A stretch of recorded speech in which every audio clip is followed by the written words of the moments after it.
This story takes place in 1998, during my last year of high school. I was 17 years old and studying at a well-known school in Bucaramanga, Colombia. It's worth mentioning that this school had a Catholic foundation. I was experiencing that stage of adolescence where I had developed a love for reading, sparked by a Spanish teacher. I started with classic literature like the Iliad, the Odyssey, the Divine Comedy, among others, which led to a special interest in philosophical books by Nietzsche, Voltaire, Kant, Freud, and Marx. All this information was generating disbelief in God. I stopped attending the masses held at the school, and there were rumors about an atheist and satanic student. On October 22nd of that same year, a friar from the school's community approached me. He had a very strong presence, reminiscent of medieval monks. He asked me, "Young man, are you the one who doesn't believe in God?" I only responded with silence. The friar set an appointment for me at 3 p.m. at the school after classes. That afternoon I attended the meeting thinking that if I didn't go, I might be punished or worse, expelled from school. This person took me to a neighborhood located under a bridge called Viaducto Garcia Cadena. This place is highly dangerous, situated in a very low-income area of Bucaramanga. We stopped at a humble house and got out of the vehicle. The friar warned me that inside the house, I would witness something I might never see again in my life. I had to be careful with my thoughts and not respond if asked anything. We entered the house where a family was sitting in the living room. They all stood up and greeted the friar very respectfully. After this, he headed to a room and opened the door. Inside was a teenage girl tied to the bed. He invited me to follow them and we entered. He began a prayer in a language I guessed was Latin.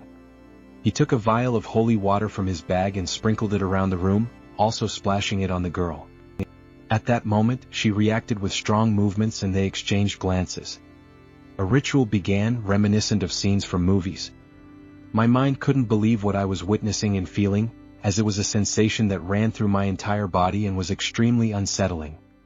I felt the urge to vomit, to run away and erase all that information from my mind. I spent 20 minutes in that room. The girl looked at me several times and I felt like she was analyzing me, but she never said anything. At one point during the ritual, the friar approached me and told me to leave the room. I left as best as I could as I had no strength. I felt voices behind me speaking in languages I had never heard before. The driver of the vehicle we arrived in told me I looked very pale. I couldn't speak and just wanted a cigarette and to breathe fresh air. After an hour, the friar came out of the house and had me get into the vehicle. Inside he said to me, "As you could see, you have just witnessed an exorcism. This indicates that a person has a demon inside. This demonstrates that demons exist and therefore God exists watching over you. He is the same one helping me to expel this demon from the young girl's body." Later that night, feeling a bit calmer, I thought I was a fool for not believing in God.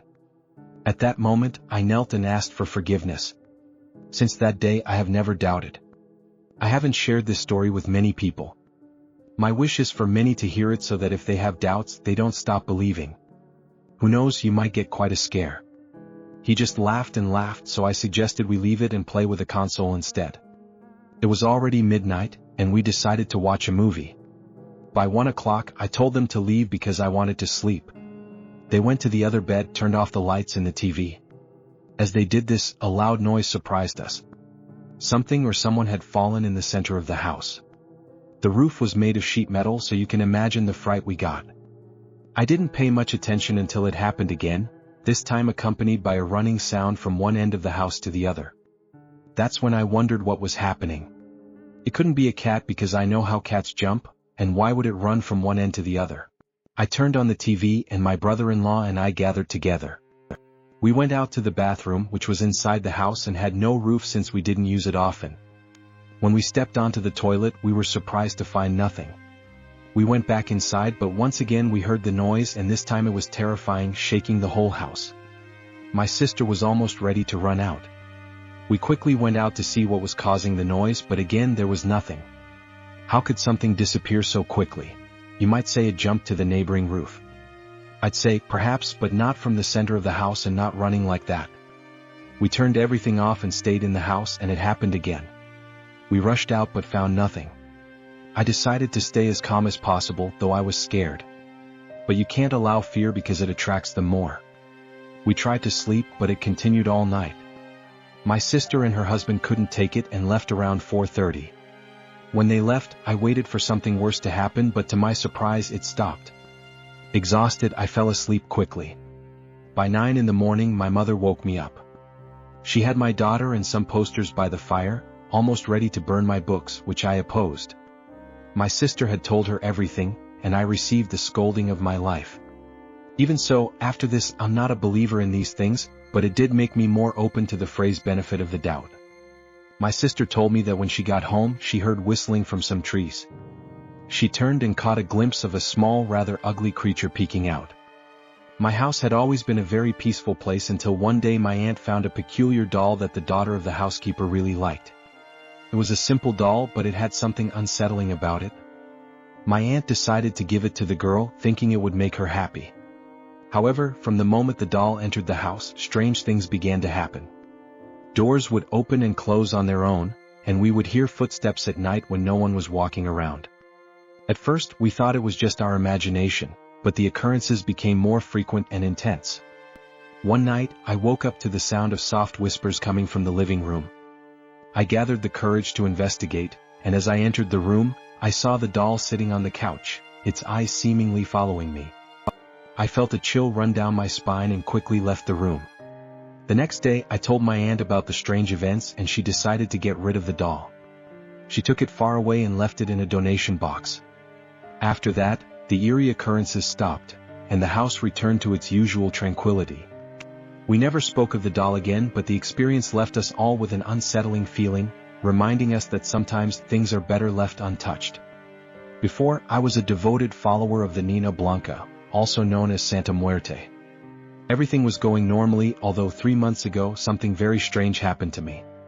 I was asleep when something woke me up at 3 in the morning. When I turned to the side, I saw a specter dressed entirely in white, with a skull for a face. I was so shocked that I didn't know what to do. I watched it float around the room for a few seconds before it disappeared. About a week passed after this event.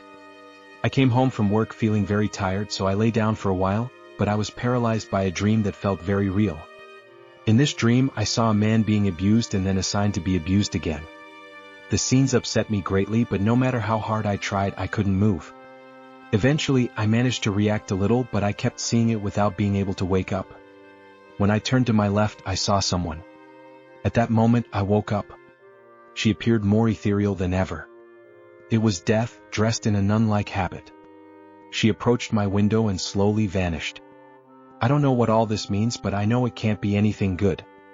Since that event, I have experienced many misfortunes of different kinds.